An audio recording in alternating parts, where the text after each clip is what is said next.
What is up, everybody? We are back, and today I want to talk about anxiety.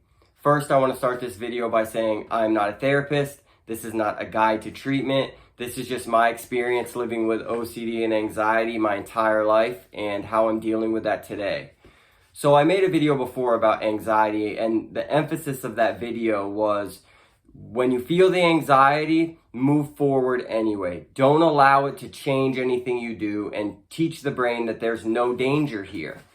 So that's all great, but sometimes, for me at least, it's difficult to acknowledge that the anxiety is going on and recognize what's happening before anxiety can take up 30 minutes, an hour, 2 hours of my day. So I think it's really important to find the cues that you have that tell you that, hey, anxiety's here and I'm kind of feeding into it. I'm acknowledging it a little bit too much in my head. So for me, what will happen is I'll be doing something, I'll be on my way somewhere, or like a lot of people know, for no reason at all, I'll start to feel anxiety. And for me, I start to get tightness in my chest, maybe a little bit of labored breathing.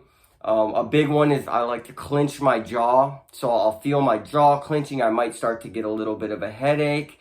And another one is I go silent. And the reason that I go silent is because I'm playing out every scenario in my brain. I'm ruminating. I'm thinking through the event. I'm thinking through the future event. I am just stuck within the anxiety. I'm not doing anything outside of the anxiety. I'm just thinking about that scenario. And when I'm able to recognize that that's going on, the minute that I can recognize that, I put that anxiety and all those thoughts on the back burner. It's like a TV in the back of my brain. It's on. I know it's there, but I'm not paying any attention to it. I'm not giving it any extra energy. I'm allowing it to be there. I'm not trying to push it away. I'm not trying to get rid of the anxiety, because so much people think that we have to get rid of the anxiety before we can do anything. We have to figure out how to get rid of it before I can move forward and do that task or move forward with my day. And that's not the case. And in my opinion, that's not how you're going to get better from anxiety. The way that you get better from anxiety is to just move forward. Allow the anxiety to be there, put it in the back of your brain on the back burner, and then move forward.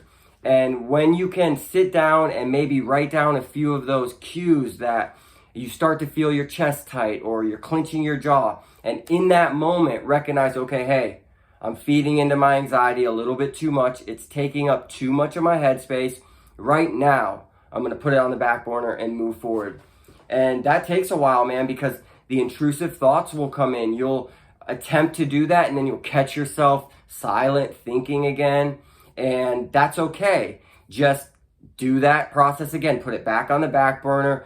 Acknowledge what you're actually doing. That's a really good one. A lot of the times I'll be in the car with my fiance on our way somewhere, and I'll just go silent, and I'm in my head, and she knows that. And when I recognize that, or it's brought to my attention, I will then redirect to what we're doing. I'll redirect to something that's in front of me. I don't try to get rid of the anxiety. I allow it to come with me so that I can show my anxiety there's no danger here. We can handle it. But I switch gears to what's really going on, because that's all that really matters. And anxiety wants to steal us from what's really going on.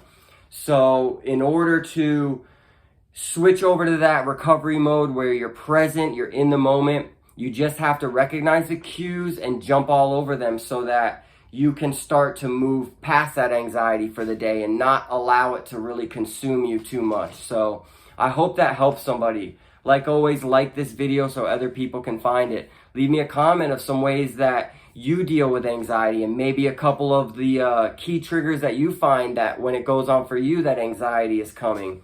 And like always, subscribe. We're getting up in those subscribers. I think we're at 110. So 90 more, and we will do something really cool for the St. Matthew's House in Naples, because they do great things in our community. So thanks, everybody.